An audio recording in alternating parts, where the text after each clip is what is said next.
Hi everybody, so welcome to our event on behalf of User Voice. The government are inviting us into panels. They've understood actually service user voice is a valid stakeholder. It needs to be at the table because we all need to design services together.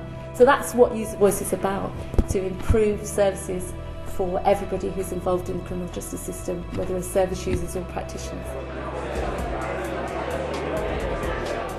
I think ultimately User Voice is trying to achieve a better criminal justice system, and the way that they think that they can do that is by involving service users in the design and delivery of those services, and for that I think that's a really good thing. What User Voice is trying to achieve is some kind of human rights issue, which is all about enabling those who don't have a voice to have a say in the kind of provision that's wrapping around them.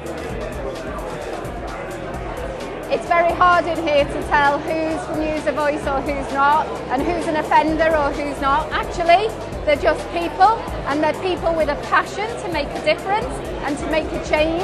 Most of the time they're people like me, and their contribution through their experience is an important part of that agenda. User Voice has that potential, and it's shown that in terms of improving the quality of the supervision that we offer to offenders and service users, and actually it should be centre stage in terms of criminal justice.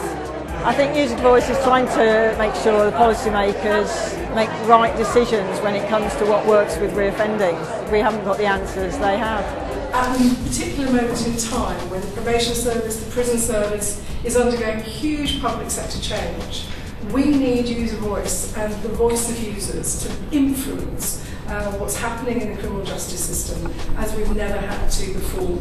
I think using offenders brings an extra dimension to it and means that they can really interact and engage with the young people and with other offenders and ex-offenders. It's absolutely essential that people who work in this arena start to listen and take it on board and get the buy-in and get the participation from people. It's just really reinforced to me the value of listening to our service users, because if we don't listen, then we don't achieve what we're here to do, which is about reducing reoffending and enabling people to have better lives.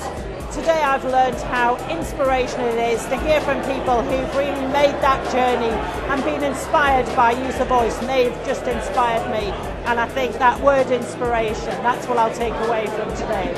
What was really interesting was how young people were saying they wanted to be seen as a human being first and an offender second.